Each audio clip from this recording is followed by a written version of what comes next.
Hinduism. But first, what is Hinduism? It is a religion or a way of life. Hinduism has been called the oldest religion in the world. Hinduism is the world's third largest religion with over 1 billion followers or 15% of the global population known as Hindus. The majority of Hindus reside in India, Nepal, Mauritius, the Caribbean, and Bali in Indonesia.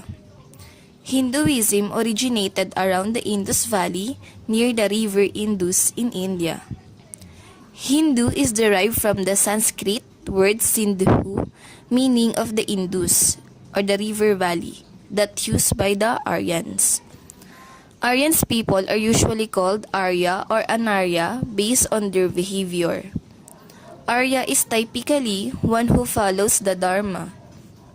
Aryan people have 4 basic classes, and these are Brahmin, Kshatriya, Vaishya, and Shudra.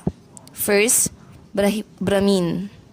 Brahmin is the Varna in Hinduism specializing as priests, teachers, and protectors of sacred learning across generations.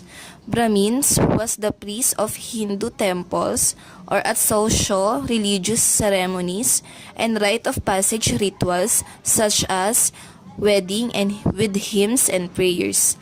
Brahmin is the highest ranking of the 4 social classes. Second is Kshatriya, from Sanskrit, Satra, meaning rule and authority. Kshatriya constituted the ruling and military elite.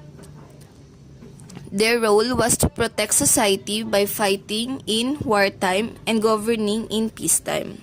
Third is Vaishya, also spelled Vaishya, third highest ritual status of the 4 Varna or social classes. Vaishya is the name traditionally given to the class of people in Indian society who work in agriculture, trade, and commerce. And the fourth is Shwara. It is the lowest rank of the 4 Varnas. Shudras has constituted the hereditary laboring class serving other, but in reality, they have shared occupations with Varnas, including being trader and warriors. Dravidians were the majority population across the Indian subcontinent before the second millennium.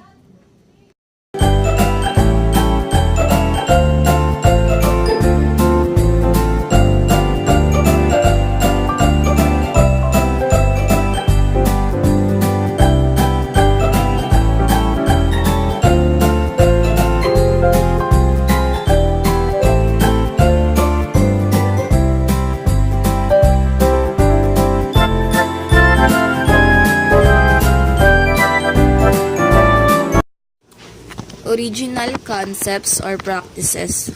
Yoga.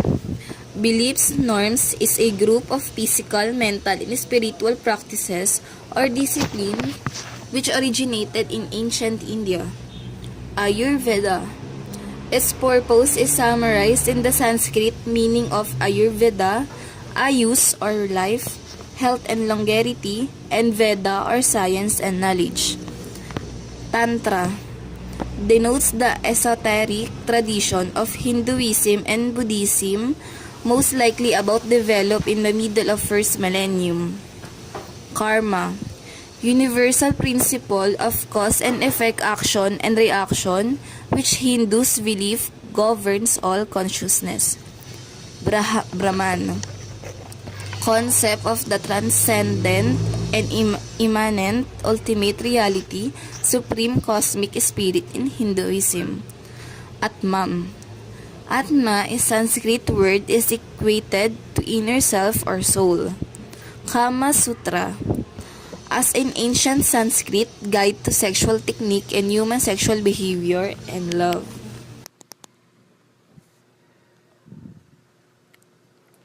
The 3 gods of Hinduism. This lesson will explore the Hindu system of beliefs in reference to its deities. It will explain the concept of Brahman while also explaining the attributes of Brahma, Vishnu, and Shiva. Brahman. For those of the Western mindset, we tend to think religion is either monotheistic, meaning worships only one God, or polytheistic, meaning worships more than one God. Anything that doesn't fit neatly into these two terms is rather confusing or puzzling to the Western paradigm. Paradigm. However, Hinduism does just this steps out of these parameters and can be seen as both monotheistic and polytheistic all at the same time. To explain, Hindus revere many gods like Brahma, Shiva, and Vishnu. Despite this reverence of several deities, Hinduism still has a monotheistic bent. Like I said, this can be thrown right confusing to listen carefully as we, as we put the pieces together. Although there are many different Hindu deities, Hindus' beliefs of all these deities